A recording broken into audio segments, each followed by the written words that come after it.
Oh, hello, beautiful souls. Another 3 cards for today. So we've got the Druidcraft here. So I'm just going to give it a bit of a random shuffle. Open it up. What have we got there? We've got the world. So we'll just go for the 3 underneath the world. So we've got the world. We've got the 8 of Wands, which is expansion. And then we have the 9 of Wands. So that's interesting that they come out together, the 8 and the 9. So the world is about expansion. And it's about thinking outside of your location. So just having a bigger picture kind of approach to whatever it is that you need to apply that to at this time.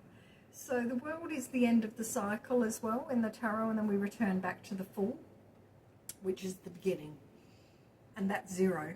So if you look at this figure here, encased in here, so this is the ancient symbol here of the yoni as well. And if you look at the yoni, it's the divine feminine.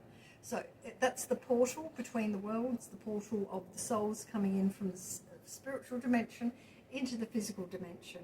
And then we have all of the different elements. So we have the sword, we have the cup, we have the wand, and we have the coin there. So this is about having next level mastery over the elements and over your ability as a manifester to bring in what you need on a higher level. Okay, so this is making sure that you're connected to the divine, asking for what you need as if you already have it. So you would say something like, just to be traditional, thank you, Father, for all the blessings that I enjoy each and every day, and for the protection I receive around me on all levels, all dimensions, all timelines, and all my needs are met at every moment in time and every point in space. So something like that, just so that you can kind of have that protection around you, and also realize that the embodied part of you, the embodied soul part of you, is just a proportion of what you're capable of. And we have a body that we operate and need to be able to function in. It's very important to look after that, because it's got to last the distance, right? And you don't want to be stuck in a prison in your elderly years, prison of disease or suffering or pain, terrible memories from ill-gotten decisions and actions. So this one here is about the 8 of Wands.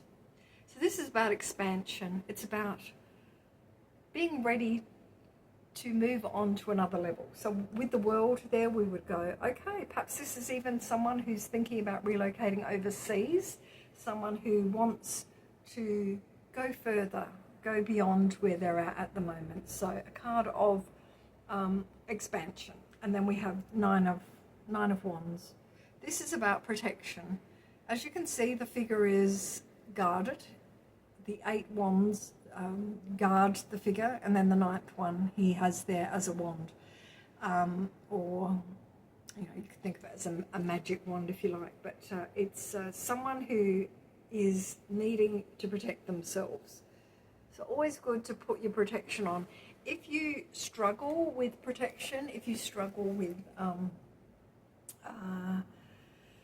negativity or feeling impacted by the thoughts or emotions or feelings from others coming at you, and if you're a sensitive person, you feel this. Not everybody does. Some people can actually sense when someone's talking about them, or when there's a little bit of a bitch fest going on where the energy's being directed. We're all connected, and people might think that what they do in secret, or over there in that place where the other person is at a distance, has no effect. But actually now the scientists have discovered,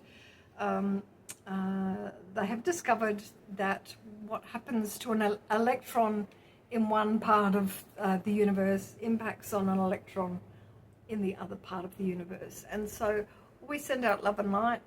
And if you're filled with negativity or anger or rage, because we can meet some people in life and they can really stir us up, and they can take us to the depth of our darkness, and we don't really want to be staying in that place. So one good technique is getting a pillow and having a good old scream into that pillow.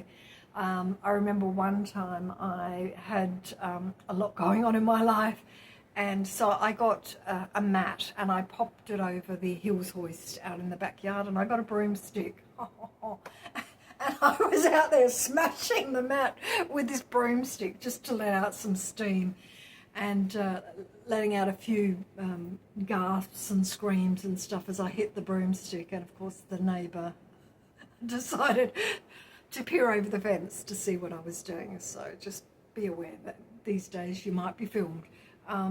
But a good way to get that feeling, get that anger out, because it does sit there in our energy fields. Another way is dancing. That's a very positive way to just move that energy on. You think of it like the wind. So when the wind comes in, it sweeps off all the leaves that have settled there, and it's the same kind of thing in our energy field. We can, things can settle there. We want to get rid of it. So a bit of swirling, twirling, dancing, go down to the water, jump into the ocean, clear your auric field, just spin, do whatever you need to do. All right, darlings, I hope that was helpful. Take care, lovelies.